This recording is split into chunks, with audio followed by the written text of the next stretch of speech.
Assalamualaikum warahmatullahi wabarakatuh. Alhamdulillah, alhamdulillahi wa kafa, wassalatu wassalamu ala rasulina Mustafa. Asyhadu an la ilaha illallah wa asyhadu anna Muhammadan abduhu wa rasuluh. Wa ba'd. Rekan-rekan yang dirahmati Allah, alhamdulillah kita bersyukur atas segala karunia-Nya dan juga bersolawat kepada Nabi kita Muhammad Sallallahu Alaihi Wasallam. Selanjutnya teman-teman, hari ini adalah hari Senin terakhir untuk bulan Ramadan tahun ini, yaitu tahun 1447 Hijriah. Dan kemungkinan juga Senin depan kan kajian juga belum aktif kembali. Maka kesempatan kali ini ada beberapa poin yang ingin kami sampaikan kepada teman-teman. Yang pertama berangkat dari hadis sahih dikeluarkan oleh Imam Abu Dawud, Imam Ahmad dan yang lainnya, yaitu kaitannya dengan penciptaan Nabi Adam pertama kali. Lamma khalaqallahu Adam qabada qabdan jami'al ardi. Jadi saat Allah mau menciptakan Nabi Adam, dalam genggaman Allah itu ada perwakilan seluruh tanah di muka bumi. Ya. Jadi tanah manapun di muka bumi ini menjadi material diciptakannya Nabi Adam. Ya kalau kita udah pernah belajar IPS, ya mungkin ini tanah Eropa, tanah Asia, ya, tanah Afrika, lemah Sarkliwon, lemah Sarlegi, gitu. Itu ada pada genggaman Allah. Kemudian diciptakannya manusia pertama, yaitu Adam alaihissalam. Dari situlah faja'aluha al-ahmaru wal abyadu wal aswadu wa baina dzalik. Dari situlah nanti keturunannya Nabi Adam banyak warna. Apa yang dimaksud? Ditafsirkan oleh para ulama secara fisik. Jadi ada yang nantinya warnanya putih, warnanya hitam, warnanya kemerah-merahan, atau campuran dari itu semua. Maka pelajaran di sini bahwa ciptaan Allah, fisik kita ini bagian dari anugerah. Dan kalau muslimin muslimat memahami semuanya, tidak mungkin ada istilah body shaming. Kenapa? Karena ini anugerah. Tergantung kita dapat cipratan lemah sing kaya apa gitu. Jangan sampai kita merasa lebih baik dan merendahkan yang lain. Mungkin ada di saudara kita di wilayah Afrika sana, mungkin kulitannya so ireng ngedok, ya. Jangan sampai kita berpikir wah cakepan kita ya. Loh, belum tentu. Wong kono iso wae awake dhewe ora ganteng blas, Mas. Iya kan? Makanya ini adalah anugerah. Jangan sampai kemudian kita membanding-bandingkan. Dan Ibnu Sirin itu imam tabi'in, itu beliau punya pelajaran bagus sekali. Iyyakum wal miqyas fa inna awwalal qiyasi ala iblis. Hati-hati kalian dalam perkara banding-bandingin, maksudnya dalam sisi negatif. Karena dulu awal kali dosa itu dilakukan oleh iblis dengan membanding-bandingkan. Bandingkan siapa? Antara dirinya dengan Nabi Adam. Ya, ini penting. Karena mohon maaf Mas, rata-rata awake dhewe iki tinggal ning Jawa. Ya, turun temurun itu kita banyak mengadopsi kultur dan juga basa-basi wong etan, budaya ketimuran. Dan diantaranya itu kadang banding-banding no. Sebentar lagi lebaran, kumpul banyak orang, sanak famili, ya, yang sudah punya anak, yang punya ponakan atau yang punya saudara, tolong, ya, kita kumpul tuh niatnya silaturahim, orang terus tambah nyinggung Mas, titik banding no, ya, kita semuanya berbeda, setapnya aja bisa beda, ya, doakan. Itu lebih baik. Karena itu tadi secara fisik kita adalah anugerah dari Allah. Apalagi secara rezeki, ya, apalagi secara dalam tanda petik kepintaran, kepandaian. Ini semuanya anugerah. Dan berikutnya lanjutannya, faja'alahul al-ardha sahl wal hazan wat tayyib wal khabith. Tanah itu tadi juga macam-macam, selain membuat warna yang berbeda-beda secara fisik, namanya jenis tanah itu ada tanah sahel. Tanah sahel itu artinya bukan tanah muda tapi tanah datar. Ada tanah hazem, artinya tanahnya curam, menggak-menggok, ya, kelak-kelok. Ada juga tanah yang subur dan juga tanah yang tandus. Ini pula yang menjadi penciptaan Nabi Adam. Oleh para ulama ditafsiri, inilah nanti kenapa keturunannya secara karakter juga beda-beda. Tergantung kita dapat cipratan lemah sing di. Kayaknya sih saya dapat cipratan lemah yang datar Ustaz. Oh ya sudah, lemah datar artinya orangnya itu menggampangan. Ya, semeleh, gampang legowo. Ya, disyukuri kalau dapat cipratan yang tanah seperti itu. Tapi ingat loh, ada loh orang yang mungkin memang dapat cipratannya tanah yang curam. Modelnya wongnya panjang rawatnya Mas. Oh, angel. Ada yang seperti itu. Ya, ingat hadis ini, itu bagian dari anugerah juga. Ya, biar kita ini saling melengkapi. Di ayat yang lain Allah Subhanahu wa taala, inna khalaqnakum min dzakarin wa untha. Kami ciptakan kalian itu ada laki, ada perempuan, ya, ada berkobilah-kobilah, bersuku-suku. Untuk apa? Liyata'arofu. Supaya apa? Supaya ta'aruf. Jadi bukan hanya ta'aruf mau nikah, bukan. Ta'aruf itu supaya ta'aruf, urfun, ma'ruf itu include dalam ayat ini. Ya, supaya kita saling mengenal apapun itu, dari mungkin budayanya, karakter kampungnya, karakter orangnya, sampai bisa melakukan ma'ruf, kebaikan. Jadi ini fitrah teman-teman yang dirahmati Allah Subhanahu wa taala. Kita ini memang diciptakan berbeda-beda. Tinggal sampai aja bercermin, kira-kira aku ini kecipratan lemah sing ndi? Apakah saya ini masuk tanah yang datar atau tanah yang curam? Ya, kira-kira sebelah mana sampean ini? Tanah sengketa atau tanah gusuran?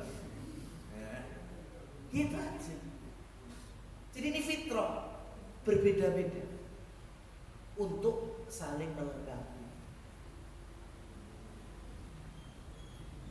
Ini yang pertama. Makanya mohon maaf ya, bukan saya mencampuri urusan dapur dan rumah tangga orang lain, bukan. Tapi kan banyak di antara kaum muslimin muslimat itu kalau sudah berkeluarga suami istri terus sampai divorce atau cerai, itu alasannya template. Alasan template itu alasannya kenapa bisa, ya gimana, karena sudah tidak ada kecocokan lagi. Job awalnya kita diciptakan memang sudah beda. Paham maksud saya? Ya, dari awal tuh kita udah beda. Laki perempuan itu sudah beda. Gak bakal bisa disamain. Walaisa dzakaru kal untha. Tidak akan pernah sama antara laki dan perempuan. Makanya Imam Syafi'i pernah ditanya dalam masalah fikih, kalau ada bayi usia kurang dari 2 tahun, laki-laki, mengkonsumsinya baru ASI, belum ada makanan yang lain, kemudian kita gendong ngompol, bagaimana cara mencuci baju kita atau membersihkan baju kita yang kena ompol? Jawabannya mudah, tinggal diciprati air saja. Kalau bayi perempuan usia belum genap 2 tahun, makanannya juga baru ASI, belum ada yang lain, kemudian kita gendong dan ngompol, bagaimana cara membersihkannya? Harus dicuci, dikucek, pakai rinso, pakai sabun. Maka Imam Syafi'i ya ditanya demikian, apa bedanya wahai Imam? Sama-sama bayi kurang 2 tahun umurnya, sama-sama baru ASI, belum mengkonsumsi lainnya, cuma bedanya ini laki, ini perempuan. Imam Syafi'i jawabnya gimana? Kamu perlu tahu bahwa bayi laki-laki itu hakikatnya isinya tanah dan air. Adapun bayi perempuan hakikatnya isinya adalah darah dan daging. Fahimta? Pertanyaannya ditanya, paham? Tidak paham saya. Kira-kira saya tanya balik, paham mas? Ya. Maka kemudian Imam Syafi'i menjelaskan kenapa bayi laki-laki cukup dicipratin, gak perlu kita cuci baju yang kena ompolnya. Karena laki-laki itu moyangnya adalah Nabi Adam. Nabi Adam itu awal penciptaannya adalah tanah dan air. Tanah dan air itu suci atau najis? Suci. Kita mandi pakai air, kita wudu pakai air. Kalaupun nggak ada air atau berhalangan menggunakan air, bisa melalui tayamum, dan material tayamum adalah tanah.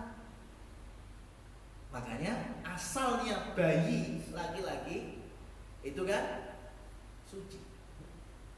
Berbeda dengan bayi perempuan, moyangnya wanita siapa? Hawa. Dan Hawa itu Allah ciptakan setelah Nabi Adam Allah ciptakan.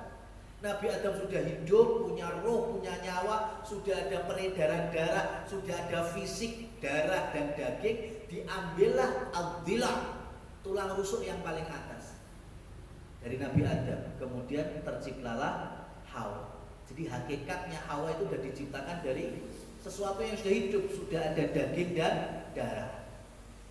Dan darah sama daging itu ada potensi apa? Najisnya. Makanya bayi perempuan ompolnya juga harus dicuci. Jadi dari awal penciptaan itu sudah beda. Ya, nah, kita harus memahami dalam hal ini. Nah, jangan sampai kita merendahkan dan menghina makhluk Allah dengan latar belakang yang ini anugerah darinya subhanahu wa ta'ala. Itu yang pertama. Yang kedua,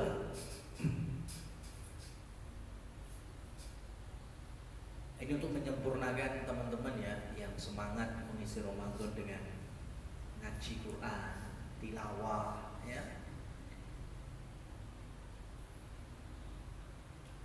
Ulama tafsir itu banyak. Bahkan saya dulu ketika masih kuliah itu kan perpustakaan kampus itu kan banyak sekali kitab-kitab tafsir. Saya itu mencoba mencoba ya, itu cuma ngumpulin tafsir surat Al-Fatihah. Tafsir surat Al-Fatihah itu masih pakai tulis manual itu ya. Itu saya kumpulin, itu baru sampai di 180 tafsir, hanya bahas Al-Fatihah. Habis itu aku dewi sing kesel, ya saya sendiri yang kesel. Habis itu sudah gak saya lanjutkan sampai hari ini. Artinya 180 karya ulama bahas Al-Fatihah itu belum seberapa. Kitab tafsir Al-Quran itu banyak sekali. Dan ada tafsir yang unik. Ya, tafsirnya ini kalau teman-teman buka buku tafsir ya, terjemahan aja itu rata-rata mesti dari awal Al-Fatihah, Al-Baqarah, terus pindah-pindah sampai Anas kata.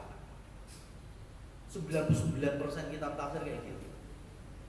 Ada satu unik kitab tafsir, itu Al-Fatihahnya paling belakang. Ya. Kenapa? Karena penulisnya itu nulis tafsirnya itu dari surat Al-Kahfi. Surat Al-Kahfi ke belakang sampai juz amma selesai, baru pengennya mulai dari awal pakai Al-Fatihah. Qadarullah habis Al-Fatihah wafat. Ulama ini namanya Jalaluddin Al-Mahalli. Ini nulis tafsir dari surat Al-Kahfi ke belakang selesai Al-Fatihah, meninggal. Lah, saat itu punya muridnya usia 17 tahun. Ditinggal gurunya ini umurnya 17 tahun. Bentuk baktinya kepada gurunya dilanjutkan ini, diteruskan tafsirnya. Al-Baqarah sampai Al-Isra. Nama orangnya ini Jalaluddin As-Suyuti. Karena meneruskan tafsir gurunya dan ternyata kok nama depannya sama-sama Jalaluddin, maka tafsir itu dikasih judul tafsir Jalalain. Familiar di Indonesia tafsirnya, cuma diwaca kok dikaji umum. Yang penting roh judulnya tafsir Jalalain. Jadi latar belakang tafsir Jalalain itu kayak gitu. Imam Suyuti melanjutkan ilmu gurunya. Makanya Imam Suyuti menafsirkan dari Al-Baqarah sampai Al-Isra. Nah, setelah Al-Isra itu beliau kasih catatan, ini semuanya sebetulnya ilmu guru saya. Ini tawadhunya Imam Suyuti. Ya, saya itu cuma melanjutkan aja. Qadarullah, guru saya wafat dulu. Jadi apa yang saya tulis itu hakikatnya ilmunya guru saya. Nah, teman-teman yang dirahmati Allah, di surat Al-Baqarah kan ditafsirnya sama Imam Suyuti. Dalam penciptaan Nabi Adam itu ada yang Imam Suyuti bertanya-tanya. Dalam ayat wa 'allama Adamal asma'a kullaha tsumma 'aradahum 'alal malaika. Ketika Allah habis ciptakan Nabi Adam, Allah berikan ilmu pengetahuan yang banyak. Semua nama-nama, semuanya itu dikasih ke Nabi Adam. Habis itu 'aradahum 'alal malaika. Nabi Adam mempresentasikannya di hadapan para malaikat. Lah, Imam Suyuti ngasih catatan di sini, mempresentasikan di hadapan malaikat. Aku bertanya-tanya, kata beliau, iya kalau yang dipresentasikan itu benda, contohnya gunung, ya, contohnya apalagi laut, tumbuh-tumbuhan, atau benda-benda, contohnya batu, ya, bangunan, itu kan konkret, kelihatan. Sekarang kalau yang dipresentasikan adalah rasa, gimana ya kira-kira? Senang itu kayak gimana? Khawatir bagaimana? Gelisah, takut. Coba, gimana itu? Oh, itu dikaji sama Imam Suyuti sampai beliau punya karya baru dalam hal ini, yaitu kitab Judulnya Al-Ma'anil Haqiqah, ya, Idrakil Haqiqiyah. Jadi di kitab ini kalau teman-teman bingung penggambaran rasa senang, rasa sedih, bahkan sampai warna dosa. Dosa itu berwarna apa? Kalau berwarna, warnanya apa? Itu dibahas sama Imam Suyuti di bukunya ini. Ya kan? Kata beliau, dan gak sembarangan, semuanya pakai dalil. Kalau gak ayat, hadis. Ayat, hadis. Contohnya dalam perkara dosa ini tadi, ada hadis sahih yang menjelaskan terkait dengan Hajar Aswad. Al-Hajarul Aswadu minal jannah. Kata Nabi kita SAW, Hajar Aswad itu asalnya datang dari mana? Dari surga. Wa kana asyaddu bayadhan minat thalji. Aslinya Hajar Aswad itu lebih putih daripada salju. Hajar Aswad itu lebih putih daripada salju. Awalnya ketika diturunkan kepada Nabi Adam, ya, fastawaddat fihi ahlu syirki. Tapi setelah ada pelaku-pelaku kesyirikan, ya, dosa besar, berkhianat kepada Allah, menyekutukan dengan sekutu-sekutu lainnya, ya, maka mulailah menghitam. Jadi warna dosa apa, Mas? Hitam. Karena Hajar Aswad itu dimulai hitamnya karena dosa-dosa manusia, lebih-lebih yang melakukan kesyirikan. Dan kita ini semuanya melakukan dosa.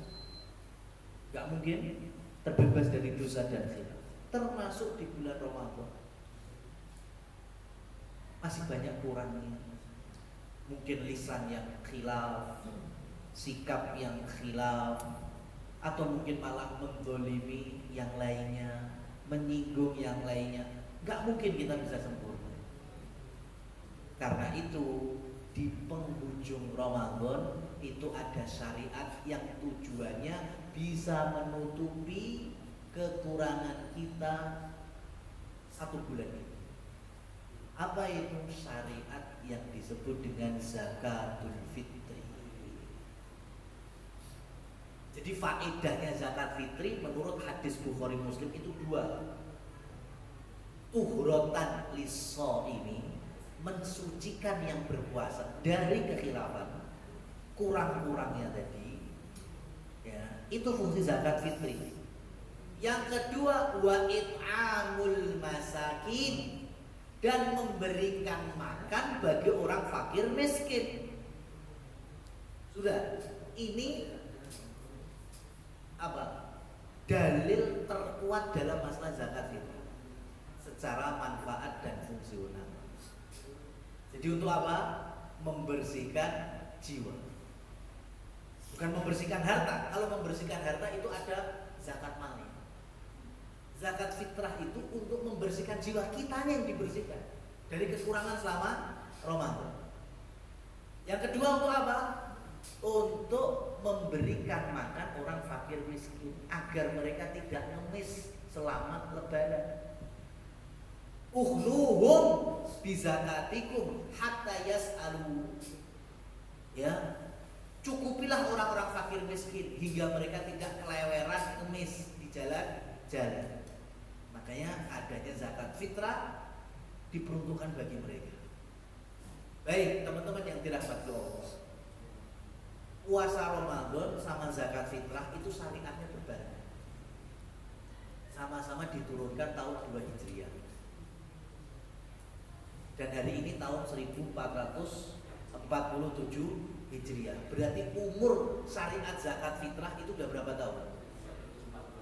1445. Itu bukan umur yang bocil-bocil. Ya, ini sudah sangat tua. Dalam ibadah sudah 1400 tahun lebih. Harusnya kan sudah melonjak.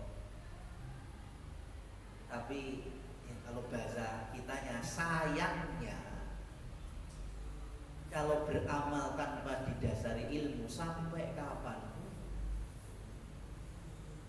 bisa berpotensi menyelisihi ajaran Rasul Shallallahu Alaihi Wasallam, termasuk masalah zakat fitrah di sekeliling kita.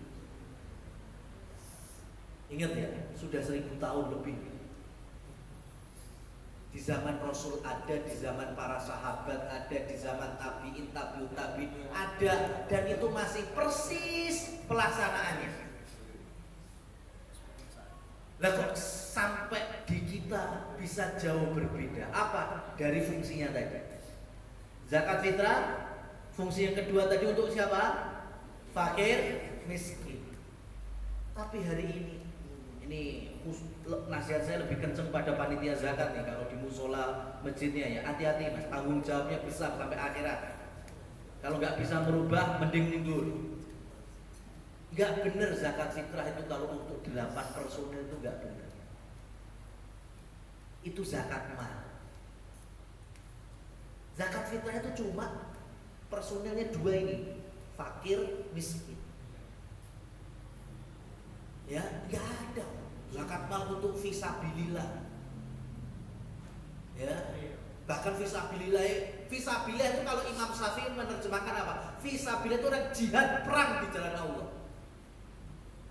Ya, sekarang kita perantauan aja dicap sabilillah. Belum mu'alaf, belum yang terlilit hutang. Ya, belum apalagi budak yang ingin memerdekakan diri meskipun hari ini nggak ada. Ya, itu semuanya bukan variabel peserta penerima zakat fitrah, kecuali kalau status fakir miskinnya nempel. Contoh mu'alaf, tapi ternyata miskin, dia dikasih karena miskinnya, bukan karena mu'alafnya. Termasuk di kampung saya mas, ya Allah, di desa saya itu ada dulu, ya tahun-tahun awal 90-an itu masuk Islam. Ini tahun 2000 itu zakat fitrah itu, padahal tokonya lantai. Kenapa? Karena gagal paham di sini. Dikira kalau mu'alaf itu dapat zakat fitrah, bukan. Zakat mal sih iya, zakat fitrah ada. Apalagi panitia ambil zakat, ya itu untuk zakat mal, zakat fitrah enggak. Kecuali memang amilnya miskin, jadi dia dikasih karena status miskinnya, bukan status amilnya. Ya, coba bayangkan sekarang. Ini kalau kita berada di tengah-tengah itu salah sasaran, apa kita nggak medeni, ya kita bisa melawan Allah di dalam syariatnya. Padahal sudah sangat banyak dari tahun ke tahun yang mulai meluruskan.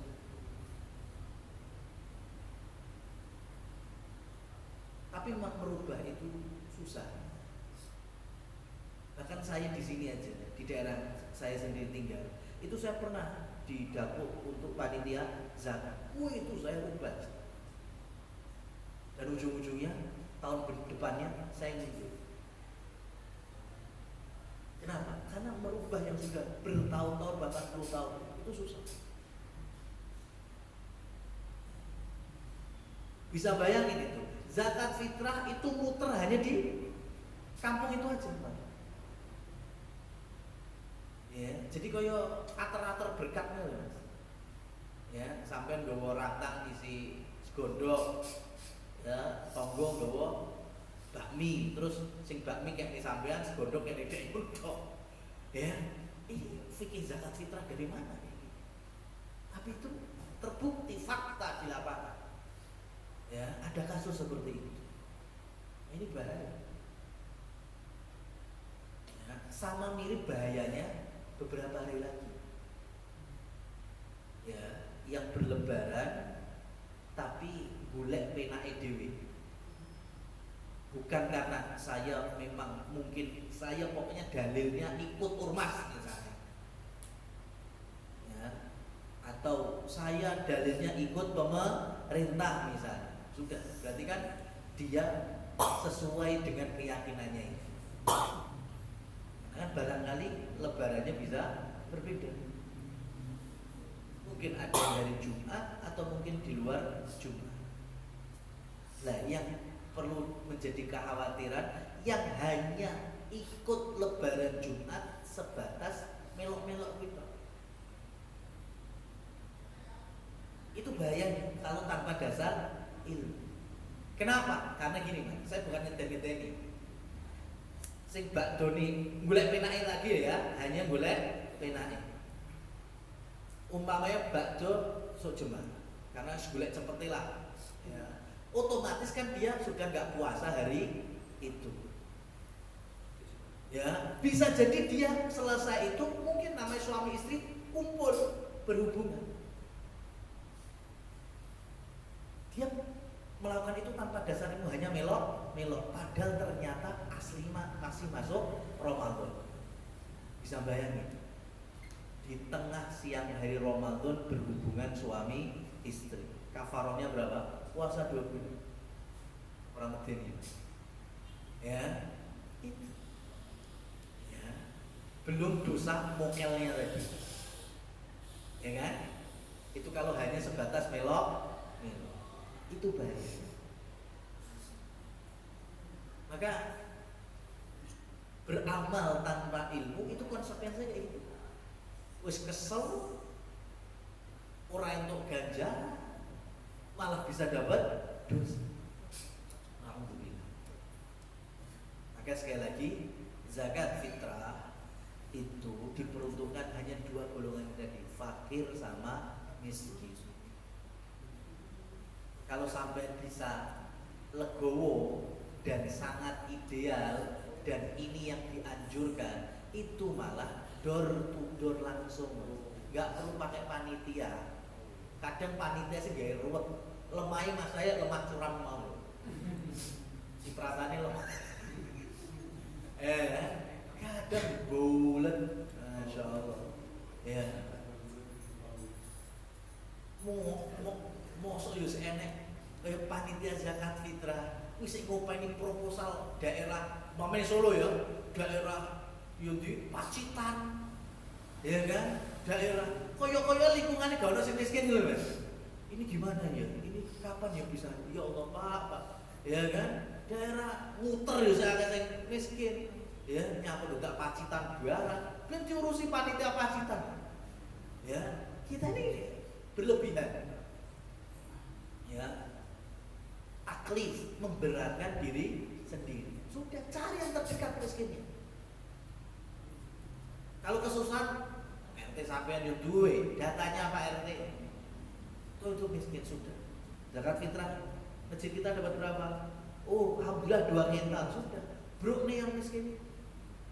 Loh, ya nanti dapat 2 kintal banyak. Lah kira rezekine daib. La haula wala quwwata mulai sik direni lho ya. Itu karena jatahnya karena miskin. Sampai pengen untuk 2 kintal, yo nglarang to sik itu aja. Jadi orang miskin itu jangan kemudian jatahnya kudu sak kresek kuwi tok. Enggak, bebas. Ya, dan setelah itu juga bebas kalau orang miskin dimasak, sebagian didol, dinempur, terserah. Jadi jangan sampai kita punya hasad. Ya, itu lebih masalah. Coba sekarang orang miskin di satu tempat mungkin cuma ada 3-5, tapi ternyata mereka bisa dapat sekarung, setengah karung, ya 1,5 karung. Wah itu malah lebih masalah daripada kita ngurusi miskin-miskin yang terlalu jauh. Koyo-koyo orang yang masjid ning kono apa nggak ada muslimin yang di sana. Jadi yang paling ideal teman-teman, kalau ada waktu, jadi malam takbiran atau ba'da subuh, yang penting sebelum jalan sholat id, paling sampai udah tahu ini udah lewatnya kayak mbah kae ya, kayak miskin itu anak-anak yatim ya dikirimi ya, hidup sebatang kara misalnya, udah kasihkan aja zakat fitrah sampai itu paling ideal ya. Kalau memang sibuk, nggak ober, bingung, nah itu baru pakai cara yang tadi, kepanitiaan, titipkan ke masjid. Nah, berikutnya juga penting. Nabi SAW itu ketika memerintahkan furidu alaikumuz zakat, diwajibkan untuk kalian zakat, itu apa wujudnya? So'an min tamrin au so'an ya min sa'irin. Jadi satu sok kurma, satu sok gandum. Maknanya apa? Bahan pokok wilayah setempat. Kalau kita beras, ya alhamdulillah kita tok nih beras. Ya, kita keluarkan dalam wujud beras, bukan uang. Ya, zakat fitrah itu jangan dikeluarkan dengan uang. Meskipun sing miskin luwih seneng untuk sing lempit-lempit kuwi. Iso dilempit. Enggak, bukan masalah enak-enak iso dilempit ini syariat. Ya, sama ketika kita sholat sudah ada pakemnya. Kita puasa dari kapan startnya, finishnya kapan juga sudah ada pakemnya. Zakat fitrah juga sama, ada pakemnya. Pakemnya apa? Bahan makanan pokok, beras. Jangan duit. Berarti kalau sampean mengeluarkan zakat fitrah wujud duit, ya mohon maaf, itu belum menunaikan zakat fitrah. Ya, tidak terhitung sah.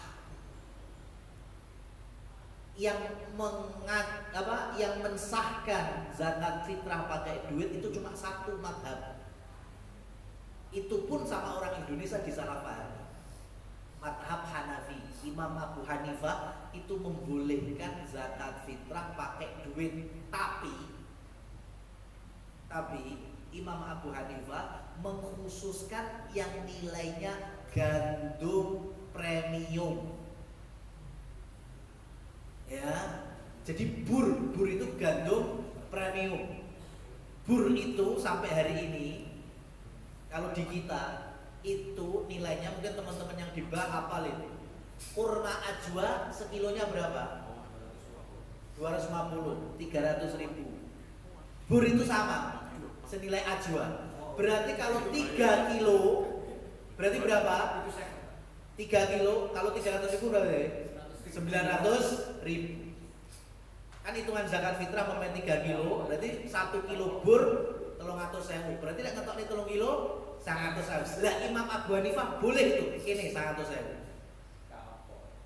Lah orang Indonesia enggak, duit tapi konversinya raskin. Wah, repot. Ya, beras kilo-kilo 10.000. Oh, berarti 3 kilo 30.000. Yo. Ya, gagal paham semuanya. Jadi duit itu menurut Imam Abu Hanifah boleh, tapi dikonversikan cuma satu, bur. Ya, selain itu juga nggak boleh, harus bahan makanan pokok. Nah, alhamdulillah ini supportnya dari teman-teman masjid itu, alhamdulillah panitia musola masjid sudah mulai melek itu. Ya, mereka akhirnya melalui kas masjid itu mulai pengolahan beras yang 3 kiloan itu, atau mungkin kintalan, kemudian di packing sendiri. Nah, baru disampaikan ke jamaah, ke masyarakat. Jamaah yang mungkin nggak punya beras, kemudian pengen zakat, kami selaku panitia menerima. Ya, silahkan nanti produk dari masjid ini, ya, dari usaha masjid atau musola kita itu dibeli. Jadi panitia menerima apa? Duitnya. Baru nantinya panitia menyerahkan ke fakir miskinnya wujud beras. Nah, ini juga nggak apa-apa. Cuma satu, ya, leh dodolan aja ning masjid. Nah, kuwi wae. Ya, transaksi ini neng masjid. Lah itu wis padha wae. Ya, ke masjid biasanya ada lahan yang lain. Ya, atau di luar pagar ada stand. Sudah nggak apa-apa. Silahkan. Itu memudahkan kaum muslim. Cuma yang kalau ditanya paling ideal, Itu tadi kita serahkan langsung kepada fakir miskin. Jadi fakir miskinnya tuh melihat kita langsung. Oh ini toh yang hartanya ya Allah berikan melalui si berkecukupan diberikan untuk orang yang lemah miskin tadi. Karena hakikatnya seperti itu. Bukan kemudian kita sok-sokan berkecukupan. Nah itu pakai beras dan makanan pokok. Ya syukur-syukur kalau memang berasnya itu yang kita keluarkan beras yang paling baik kita miliki. Ya, kalau panitia masalahnya nggak mungkin karena beras neng mencit campur aduk. Ya, jadi ini koyo enak sing putih, enak rada coklat, campur memang. Itu kalau di masjid. Tapi kalau kita sendiri itu lebih luas. Kita tahu takaran kita kemampuannya. Dan ukurannya tadi Nabi menyebut so'an.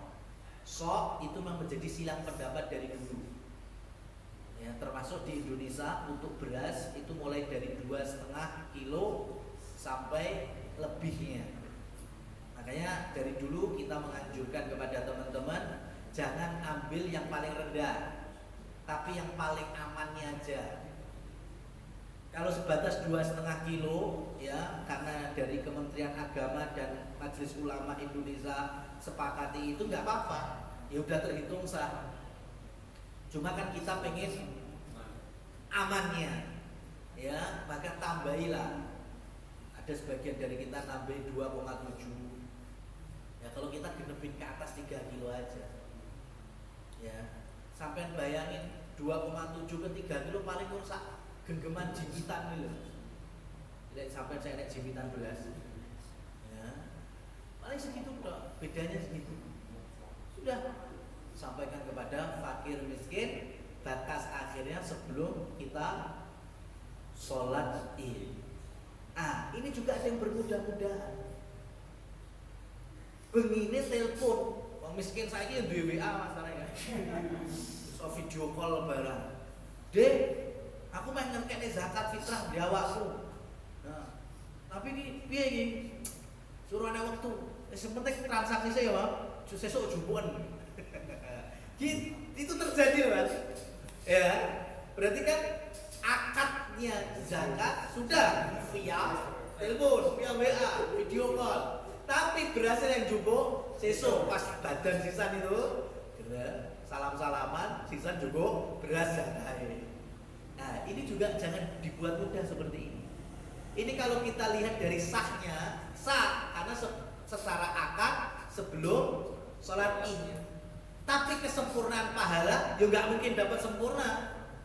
Ya, kenapa? Ya itu tadi, karena bermudah-mudah. Jumbo beras, sesuk ya otomatis selepas sholat id. Nah, jadi kalau kita ini pahala pengennya optimal, tapi melaksanakannya pengennya bermudah-mudahan. Yo nggak mungkin lah, kaidahnya nggak gitu lah.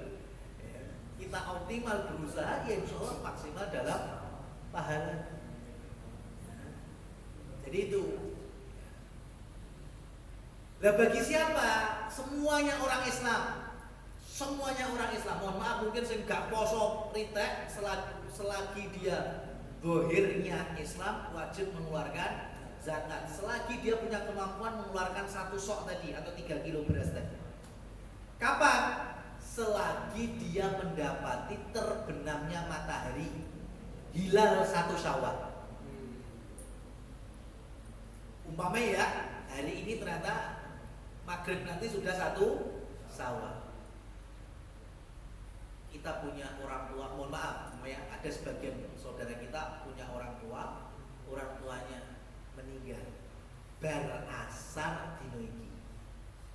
Pertanyaannya, dia mendapati hilal Syawal belum? Belum.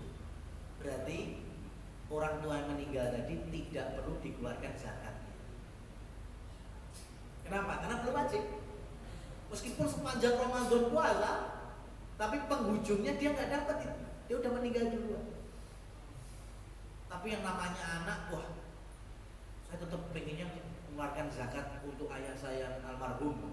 Ya enggak apa-apa, tapi itu jatuhnya bukan zakat, sedekah. Begitu pula ketika ada bayi lahir, nengkustati namanya.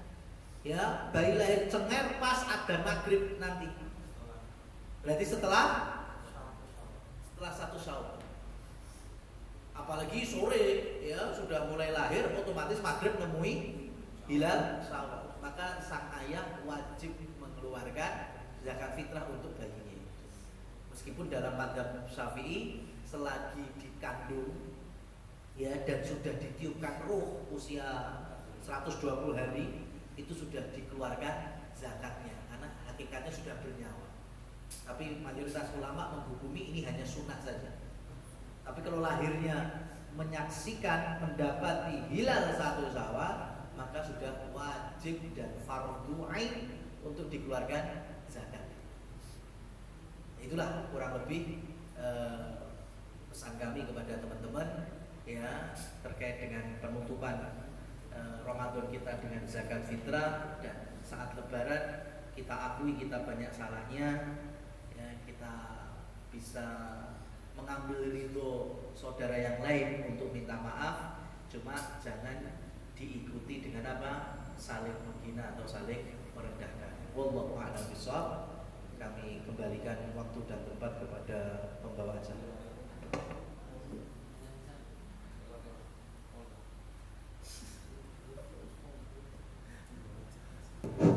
Bismillahirrahmanirrahim. Assalamualaikum warahmatullahi wabarakatuh. Izin bertanya Ustaz, tadi kan bukan tema zakat, tapi tema Nabi Adam tadi. Yang intinya sebenarnya kan kalau diambil positifnya adalah kita tidak boleh merendahkan orang lain. Nah, bagaimana caranya dalil tadi tidak diwalik Ustaz? Karena saya ketemu golongan begini, gara-gara dalil tadi itu, oh lah aku kan memang wis diciptakan berbeda, gitu. Sehingga dia mengatakan ketika kemudian saya gagal, kemudian ketika saya malas ibadah, kemudian saya malas bekerja keras, ya memang aku diciptakan Allah itu kayak qadariyah gitu. Nah, itu bagaimana memaknai agar dalil tadi yang awalnya niatnya itu tidak untuk membuli orang, jadi dimotivasi seperti itu. Jazakallahu khairan Ustaz.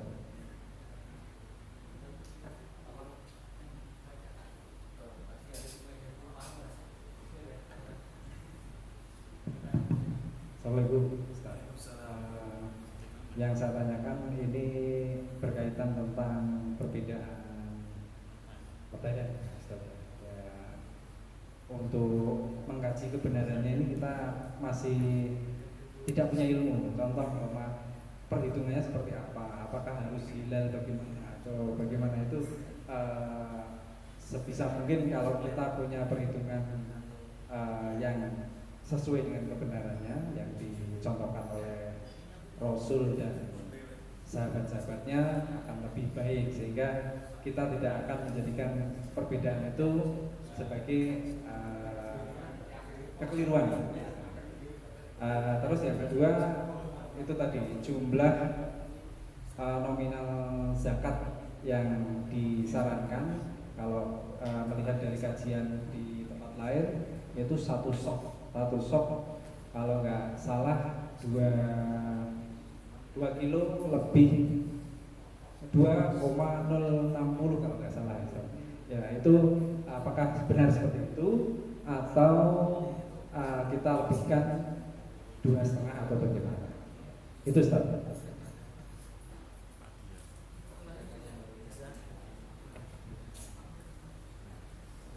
Jazakallahu. Hanya pertanyaan ada apa Ustaz ya, izin bertanya. Ini terkait tadi penyampaian yang terakhir terkait zakat. Tadi Ustaz menyampaikan bahwa zakat fitrah dan zakat fitrah itu adalah kita mencari yang afdolnya adalah kita menyerahkan sendiri kepada kaum fakir dan miskin, kita 2 bulan tersebut.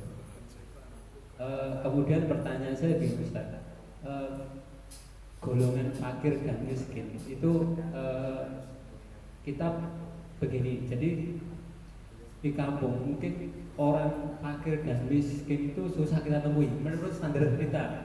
dia punya rumah, punya motor dan sebagainya. Jadi susah kita untuk menemui dia. Untuk masa sekarang kita pengennya yang lebih dekat karena tadi dianjurkan bahwa kita memberikan kepada yang paling dekat dulu, baru yang jauh.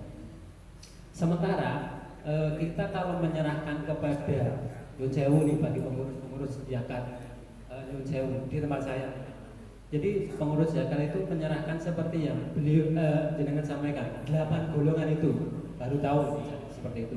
Nah, kalau kita serahkan kepada panitia, berarti kan kita sudah membenarkan bahwa panitia tersebut memberikan pada 8 golongan. Padahal setelah kita tahu bahwa wajibnya itu hanya 2 golongan tersebut, berarti afdolnya kita adalah menyerahkan sendiri kepada orang yang tepat menurut kita. Karena kalau kita menyerahkan Sewu nih ada tadi pengurus yang mungkin kurang amanah dan sebagainya. Bagaimana untuk caranya untuk memilahkan bahwa tersebut fakir dan miskin menurut Ustadz seperti apa? Karena tadi di lingkungan kita itu susah untuk mencari seperti itu. Terus saya selanjutnya, apakah kalau misalnya orang janda kemudian dia termasuk miskin, tapi dia ngikut orang anaknya, apakah dia juga apakah juga disebut miskin? Ya, apakah seperti itu atau seperti apa? Mungkin itu dari saya, Ustaz. Terima kasih. Jazakumullah khair. Assalamualaikum warahmatullahi wabarakatuh. Waalaikumsalam.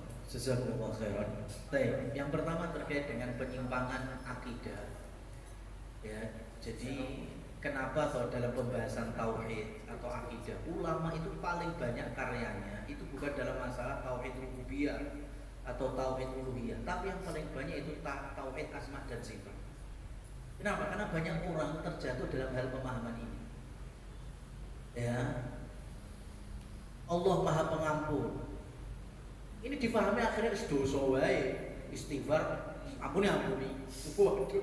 Ini kan berarti kan dia ya gagal di dalam memahami maksudnya Allah Maha Pengampun, sehingga kemudian bermudah-mudahan melakukan dosa. Ya. Saya pernah saya bimbing umroh salah satu pejabat daerah. Wah, itu ngomong sendiri. Ya, saya tuh pokoknya setiap tahun umroh Pak Ustaz untuk membersihkan dosa-dosa saya yang lingkupannya emang korupsi gini-gini. Loh, terus sampai berarti selama ini pikirnya lah isbal umroh terus kosong nih, korupsi nih, umroh nih. Waduh, layak ya. Ya seperti ini gitu loh. Ini baru satu orang yang ngomong. Coba dewan tuh berapa ribu orang? Lek muslim ini ngono kabeh ya. Ya, moprot loh kayak gini. Ya, ini salah. Betul kita melakukan dosa, Allah akan ampuni. Bukan kemudian kita bermudah-mudahan. Sama kayak tadi. Ya, orang itu ketika dia memahami takdir dengan salah, berarti dia memang salah di dalam mengilmui takdir. Resepnya cuma satu, ya harus belajar. Karena itu rata-rata emang orang yang disperate kan maksudnya. Ya kan, sudah mengontok akhirnya, yus ini, sepiye takdirku ini. Ya, takdirku ini. Bahkan ditemui ini, ya cuma saya udah telat aja ini. Jadi ada kan di kampung saya dulu, kontrakan saya dulu itu didendeni untuk RT ini sehingga MMT mencuri kawasan ini potong tangan. Didenden aja, itu belum zaman CCTV belum ada. Paling tempat ini potong tangan. Dan ternyata terjadi kemalingan. Ketangkep, yang ujungnya saya polsek. Cuma ketika saya di SMS, itu masih SMS. Pak Ustadz ini saya ke situ sudah nggak ada, udah dibawa. Yang ada istrinya. Istri si maling. Ya kan itu kan ketangkep ternyata orang kampung sebelah gitu aja. Terus ya sudah ada yang tanya-tanya, terus habis itu salah satu pertanyaannya itu begini loh, ya bojomu ngerti lek maling ini, jawabannya gimana? Dengan nyantai. Lha piye nek takdire pancen nafkahi kok ngono. Coba wis. Lek lanang ora kudu tak wantem Mas. Ya kan? Wah, so enak sekali bahas takdir di tempat yang Allah murkai. Nggak benar seperti itu. Ya. Jadi ketika kita wah saya memang jatahnya orangnya kayak gini kok bebel, ya sudah berarti kok jatah merokok ya gelem ya. Pokoknya ya terima kan nggak mungkin. Makanya ini saya agak nyebrang ya. Ada dalil doa antum amalkan tiap pagi dan sore itu hilang gelisahnya, insya Allah lunas utangnya. Apa itu? Allahumma inni a'udzubika minal hammi wal hazan wa a'udzubika minal kasali wal juban wa min ghalabatid dan wa qahrul rijal. Aku berlindung padamu ya Allah dari sedih, galau, khawatir, rasa takut, juga pengecut, bakhil sama males, dan juga terlilit hutang dan dikuasai oleh orang-orang lainnya. Kenapa utangnya paling ujung, paling terakhir? Dibahas oleh para ulama. Kenapa? Karena orang yang terbiasa utang itu mesti sudah mengalami yang depan-depannya mereka. Orang punya utang, khawatir. Ya, itu kalau masih orang waras, Mas. Normalnya orang punya utang tuh nggak tenang. Tapi kan sekarang masya Allah, memang sengaja utang nggak disaur, nyawantek. Itu sudah konslet itu, udah nggak sesuai fitrah. Dan kenapa? Membuat males. Perhatikan, orang yang sudah utang itu dalam syariat boleh. Tapi kalau bahasa kita, emergency exit. Bukan habit, bukan emergency exit. Lah itu, enggak apa-apa itu utang. Ini enggak hobi. Orang kalau udah hobinya utang, males. Dia cuma punya satu pintu, gali lubang, pinjol sana, pinjol sini, sudah gitu dong. Ya, orang itu kalau sudah salah paham dalam takdir kayak gitu tadi, males jatuhnya. Dia nggak punya ada effort untuk usaha beramal nggak. Ya. Dan karena ini keyakinan, wah itu memang merubahnya harus dari ilmu. Kalau enggak, susah. Itu ringkesnya. Wallahu a'lam. Yang kedua, kaitannya dengan puasa dan lebaran. Kita ini beramal melalui dalil, bukan melalui komunitas. Sumu li ru'yatihi wa aftiru li ru'yatihi. Berpuasalah karena melihat hilal. Berlebaranlah juga karena melihat hilal. Dalam riwayat lain maksudnya melihat di sini apa? Al-jamaah.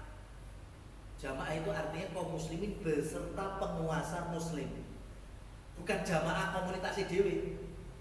Kenapa? Karena salah satu syiarnya Idul Fitri dan Idul Adha itu kumpulnya, guyubnya ukhuwah Islamiyah. Maka saya mau tanya, idealnya pemerintah yang ikut ke ormas atau ormas yang ikut pemerintah?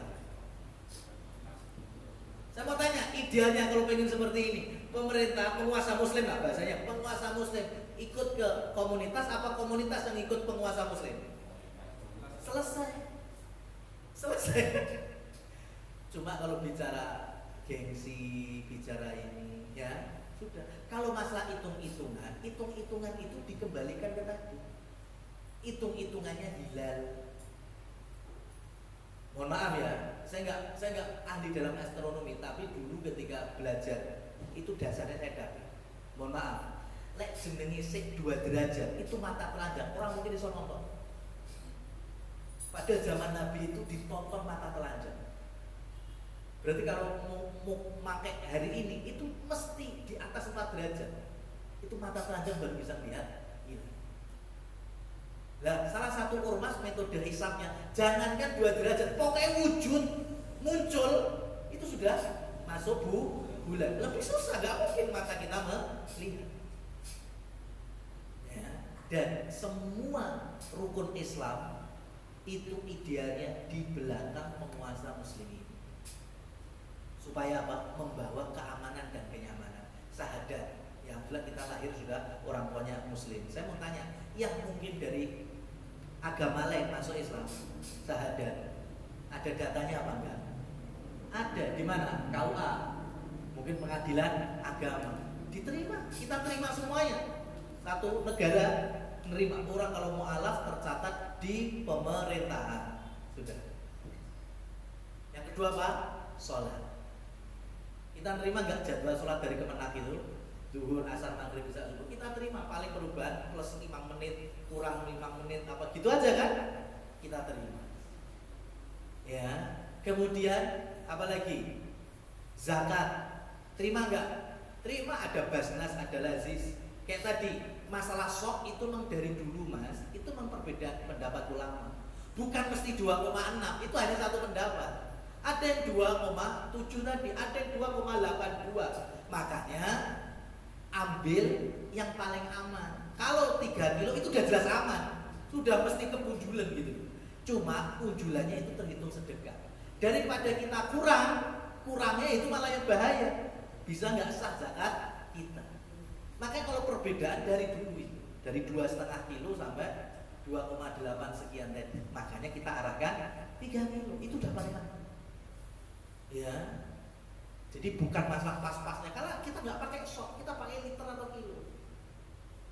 Dan di rumah saya punya sok, pengen kabar ini berhasil neng rumahku, yo kapan lagi ngaji saya begitu. Saya punya sok Medina di rumah itu, ya bentuk sok Medina kan dijual kalau di Medina, di Mekah itu takaran sok itu dijual.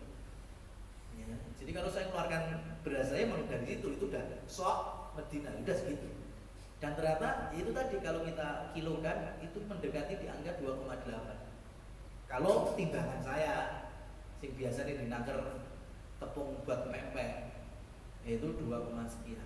Ya. Jadi kalau 3 itu sudah kita ikuti itu pemerintah. Haji ikut gak pemerintah? Ikut. UNH plus di bawah penguasa kaum muslimin itu bisa kita terima semua. Kenapa urusan Ramadan kok gak gelap? Ya, kenapa kita nggak bisa bersatu? Ya, gitu harusnya. Ya, kalau niatnya untuk kerukunan kaum muslimin, harusnya sudah jadikan satu pendapat. Kalau memang keyakinan pribadi, ya nggak usah pakai komunitas, itu beda. Seperti di belahan bumi yang lain, di Mesir, Saudi. Itu kan secara ketok palu pemerintah. Tapi kalau ada pribadi, saya ikut pemerintah, mungkin posone di sini, itu ada terjadi. Tapi orang ngajak-ngajak, sehingga terlihatnya satu negara itu masih satu hari, satu waktu. Meskipun secara personil beda-beda. Nah kita nggak digiringnya malah sebagai bentuk toleransi, ya. Nggak apa-apa sih toleransi, cuma masa di hari hanya kono wis cantem nyuwate ya gini sih kempet luwe ya wallahu a'lam bishawab. Baik, kemudian yang terakhir kaitannya dengan orang miskin. Miskin itu status, ya, miskin itu status. Zaman sahabat ada yang miskin. Zaman Umar bin Khattab masih ada miskin. Miskinnya zaman Rasul masih hidup, zaman Abu Bakar sama zaman Umar beda tingkat kemiskinannya.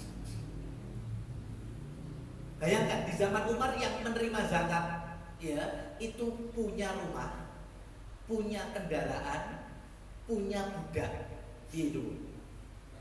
Tapi miskin. Kenapa? Karena miskin itu status, yang lainnya lebih dari gitu loh. Paham? Maka miskinnya orang desa sama miskinnya orang ibu kota beda. Miskin di ibu kota mungkin sih enek vario, enek beat, ya. Tapi miskin desa, wah, mungkin plus, ya, panganannya gampang. Ya, jadi miskin itu status. Kenapa ada miskin? Karena ada yang lebih kaya. Bisa bayangin kan, zaman Umar bin Khattab penerima zakat ini di omah bukan kontrakan, omah duwe senia siji, duwe karyawan siji. Itu zakat. Kenapa? Berarti yang lainnya tambah makmur. Gitu. Ya, makanya para ulama mutaakhirin kontemporer memberikan definisi, tapi definisi juga jangan disalahpahami. Selagi pengeluaran lebih besar daripada income, ya itu sudah disebut miskin.